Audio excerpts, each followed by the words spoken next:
Hello ladies and gentlemen, everything in between outside of it. I'm Sophia and welcome back to a new video. So today we are in Greece. I was gonna film outside, but then I one got nervous, two it's loud, and I don't know if my camera would be able to handle wind. Also this room is freezing, so my hair is not gonna dry throughout this video. Just be prepared. Today's TBR video is gonna be a bit different because we are doing TBR. We're doing a August TBR. As I just said, I am in Greece. I don't really have my books with me that I wanted to read. Like mainly the books that are going to be on my TBR for this month are the books that were on my July TBR, because my July TBR was also kind of my summer TBR in the same video.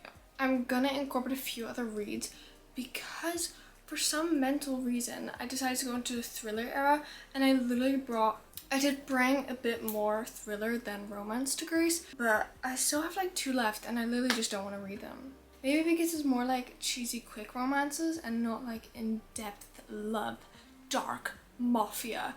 They're gonna die for each other. And it was difficult choosing other reads for this video because usually I just go through my room and look at all the books that I haven't read and then I choose from there. But now I have to like go through and it's like a hassle. We're gonna first do the ones that I'm moving over. So I put 13 books in my summer TBR, and so far I've read 1, 2, 3, 4, because I don't know why, because you'd think there's 13 and I'm going on holiday twice, right? So now I'm in Greece, next week I'm in Spain. So you'd think that I would take like 6 books now and then 6 books to Spain, but I didn't do that. I took 5 and 2 of them weren't on my summer TBR, so obviously I only had 3. But one of them is a summer book, like it's a summer without you. So in a way I almost want to like count that in, but it wasn't on my actual TBR, so it was on my head TBR, but not my video TBR, if that makes sense. Like I don't know why I didn't take more. Also, I mean it, and I was like, it didn't fit my luggage because I only have hand luggage. Babe, it literally fit. You had the space. So now I'm gonna have to take like a shit ton of books to Spain, but I'm going with my boyfriend and he has big luggage. And he's a Mao. How much clothes is he gonna take? So I'm moving over every summer after. I'm pretty sure this is a second chance romance and everyone and their mom has read this. They already read it like last year and I'm kind of late to the trend. And I just feel kind of left out. Also, I've like in the beginning it was like people love this. And then now some people are like, yeah, I actually didn't like it that much. And I'm like, excuse me? You made me buy this book because everyone loved it and now you're gonna tell me that you didn't like it that much. I thought this was like a 5-star read and apparently it's like an average 3-star. So I was a bit upset by that, but I paid like literally like £2. So it's fine. But luckily most of the books that I did put on my summer TBR are quick short romances, and the thing is, I know I just said that I didn't really want those. Besides that point, they are really thin. So like literally I could stack like 3 books into my suitcase or 4. Yumi on vacation. The thing is, here in Greece, in the lobby, they have like a kind of like a free little library system. So you can take a book and put a book back. They did leave an American version of People We Meet on Vacation. And I almost kind of want to take it just because I really like the American cover. But it's kind of broken, it's big, it's thick, I don't know. But that is the next book. So Yumi on Vacation is the UK version, which I've heard makes more sense. Also, some Emily Henry books have different endings, like in terms of like the UK and the US version, so I don't want to risk it in a way. But that one I really just want to read because then I've read every single Emily Henry book that I own. So yeah, and People Meet on Vacation I was going to take to Greece and I literally forgot. But it's also, I've heard that's people's least favorite, which kind of scares me. The thing is, it's okay for me to read bad books when I'm on vacation because literally when I finish a book, I can immediately continue because I have nothing better to do than just lay at the pool and read. Yeah, that is book number 2. Book number 3 is It Happened One Summer. So I said like so long ago that I want to save this for the summer, and then people were like, it actually doesn't like take place in summer. It's actually not that summery of a book. It's just people fishing. Well, he's a fisherman, I think. But I still force myself to save it for the summer, so I have to kind of read it now. The only thing that kind of worries me is that it's like a 400+ page romance, and it's rare that those work out properly. And I have only read one book by Tessa Bailey, and that was My Killer Vacation, but that hasn't gotten that many high ratings because people were like, it's just smut. And it was, and I enjoyed it. But yeah, maybe It Happened One Summer has a bit more plot for me in the store. So It Happened One Summer, I feel like finally I can give you my opinion.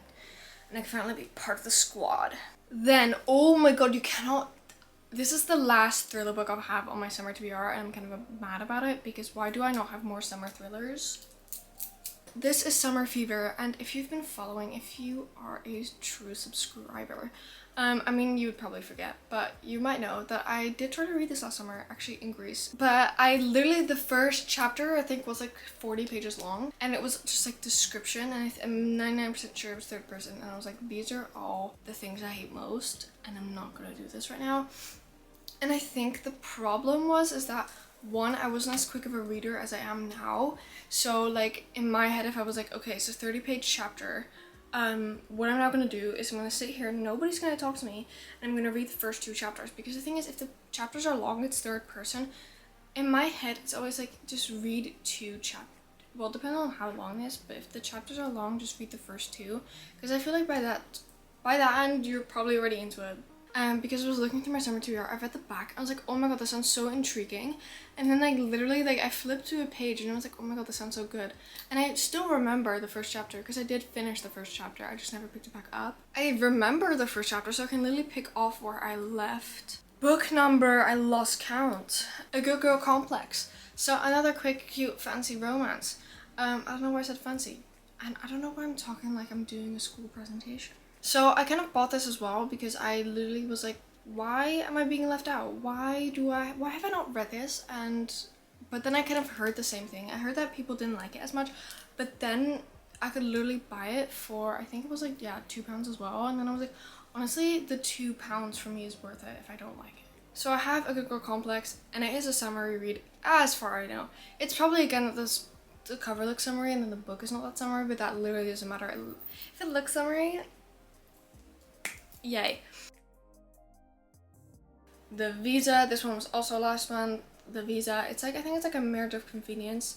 I think she needs a visa to stay there, so I think they get married, so she gets like, I don't know what that's about, but I think that's that. But I feel like I'll enjoy this one, even though it might be a bit cliche. I just hope I enjoy it.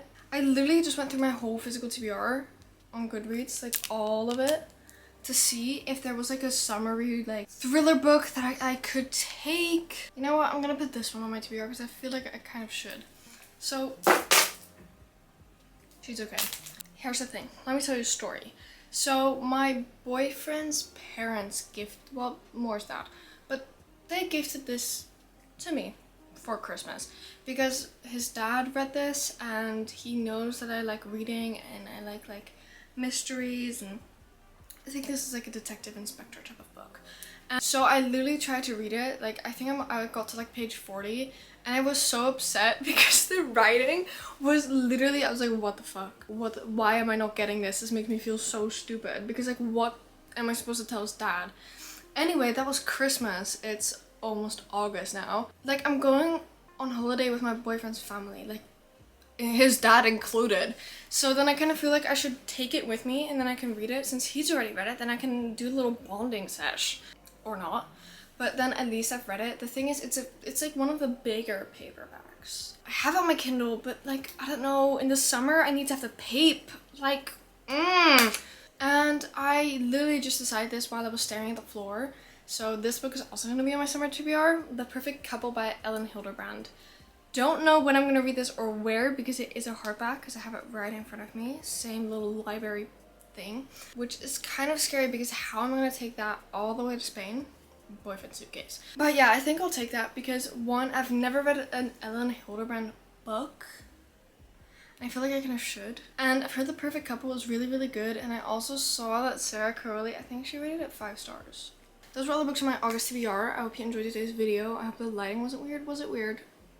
Tell me if it was weird. I hope you didn't hear any weird noises from the refrigerator or from the people outside that were yelling. If you're still watching, comment this little emoji here. And I will see you when I see you, which is probably next week. Bye.